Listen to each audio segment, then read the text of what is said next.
An impressive victory on the road for Manchester City, beating Real Madrid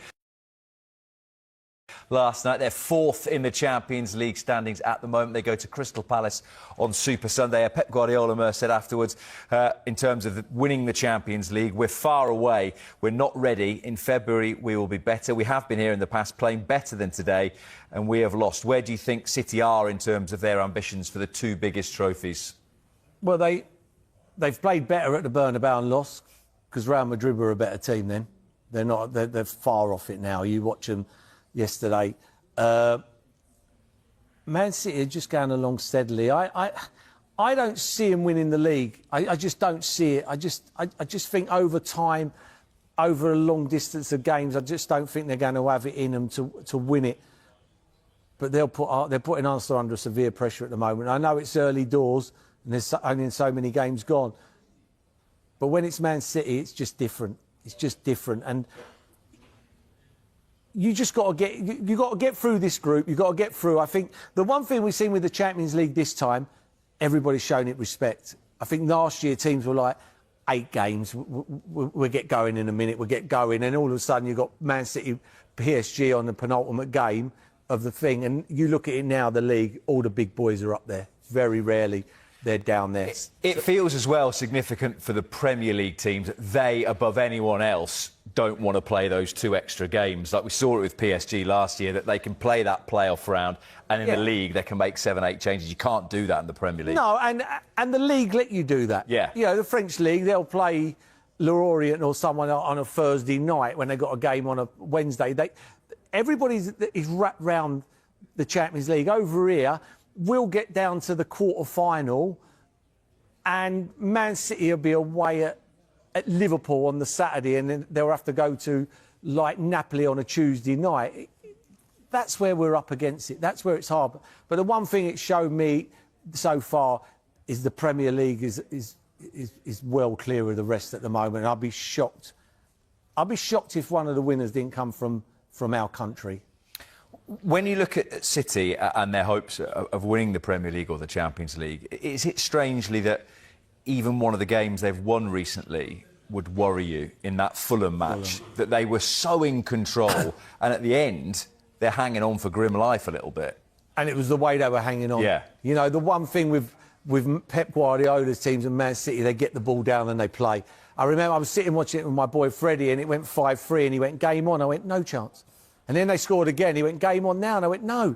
And he went, why? I went, because Man City will get the ball down in a minute and they'll make 3 passes and Haaland will be away 1-on-1 with a goalie.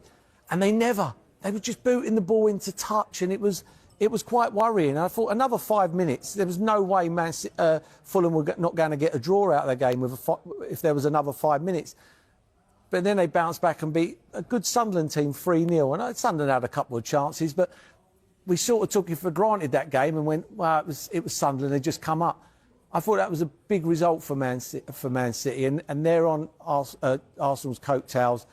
And I think if they win at Palace next week, I'm afraid there will be panic stations at Arsenal. Just to come back to what you were saying about where the winner of the Champions League might come from. Now, Pep made that point there about, well, we'll see where we are in February, which is where PSG sort of rose to the top last season. We've seen it so many times with Real Madrid before, but at the moment, under Xabi Alonso, it looks as though his days might be numbered. Yeah, at the moment, I think there's a lot of big egos there, and it's only from the outside, you know, Vinicius Junior, people like that he's up against it. I think the Celta Vigo result was the one. I think Celta Vigo, and the way Barcelona were playing, Barcelona were scoring a lot of goals in Spain, you know, and Real Madrid are not doing that. That's the problem. You know, when you're at Real Madrid, you've got to win and win well, and they're not doing that at the moment, and Barcelona are doing that. So, for me at the moment, but there's a long way to go. You know, it's all right at the moment. We're sitting in the start of December, middle of December. When it gets round to March next year, one bad 45 minutes, good night. You know, 45 minutes, you let in 3 goals, you're out. And that's where the pressure comes on. You know, when Bayern Munich go to Arsenal later on in the competition in a 2-legged game, they're not going to be that open at the end when Arsenal score late on. They'll go, right, shut up shop, bad day at the office, we'll get beat 1-0, we'll take them back to our place, and then it'll be game on. So there's a lot to play for at the moment. But I'd be surprised if one of the Premier League teams didn't win the Champions League. Arsenal's high stakes. Panic mode looms if Man City triumph over Palace. As the Premier League race intensifies, Arsenal finds itself in a precarious position. With Manchester City closing in on the Gunners' lead, what happens if City manages to beat Crystal Palace? In this comprehensive article, we explore the implications for Arsenal, the reactions from former players like Paul Merson, and the strategies the Gunners may need to adopt to navigate the mounting pressure. In the world of football, every match counts, and the stakes only rise as the season progresses. As Arsenal looks to secure its position at the top of the Premier League table, a looming threat emerges: Manchester City. With recent performances showcasing City's relentless pursuit of the title, Arsenal fans hold their breath in anticipation of a key match against Crystal Palace. Should City emerge victorious, panic could set in at the Emirates Stadium. This news delves into the potential repercussions for Arsenal, fan reactions, expert opinions, and the tactical adjustments necessary for the Gunners to maintain their lead. The current Premier League landscape: a tight race for the title. The Premier League is infamous for its unpredictability. As of now, Arsenal sits at the pinnacle of the league, albeit with City hot on their heels. The race has been exhilarating, with several teams vying for European spots. However, the title contention appears to be increasingly focused on Arsenal and City, setting the stage for a dramatic showdown. Manchester City's form. Manchester City has exhibited stellar form, with key players consistently delivering standout performances. The tactical acumen of Pep Guardiola enables City to adapt to various opponents, making them a formidable force. Their ability to dominate games through possession and incisive attacking play have turned heads this season. Arsenal's revival. Under the management of Mikel Arteta, Arsenal has transformed into a cohesive unit. The blend of youth and experience has produced captivating football. However, maintaining focus under pressure remains essential. Recent slip-ups have raised concerns about Arsenal's capacity to handle high-stakes scenarios. What happens if City beat Palace? The psychological ramifications for Arsenal. Should City beat Crystal Palace, the psychological ramifications for Arsenal could be profound. The Arsenal are already feeling the heat, and a City win would further escalate the pressure. The sense of urgency may unfurl anxieties that can negatively impact players' performance in subsequent matches. Points gap, the mathematical reality. The points gap is a crucial factor to consider. If City secures 3 points against Crystal Palace, they will close the distance significantly. Arsenal needs to be acutely aware of this mathematical reality, where every point becomes pivotal. Fan reactions and anxiety. As the matches unfold, fan anxiety grows. Social media sees a surge of reactions, with supporters expressing frustration or hope. The Arsenal faithful, often known for their passionate yet critical nature, will voice concerns if the team falters. Paul Merson's perspective. Background on Paul Merson. Paul Merson, a former Arsenal player and a popular pundit, is known for his candid assessments. His insights carry weight as he possesses a deep understanding of both Arsenal's history and the current football landscape. Merson's unique perspective can offer valuable foresight into the potential consequences of a City victory. Key takeaways from Merson. In discussing the situation, Merson may emphasize a few key points. Mindset is everything. The importance of mental resilience cannot be overstated. Merson often highlights how a positive mindset can alter outcomes on the pitch.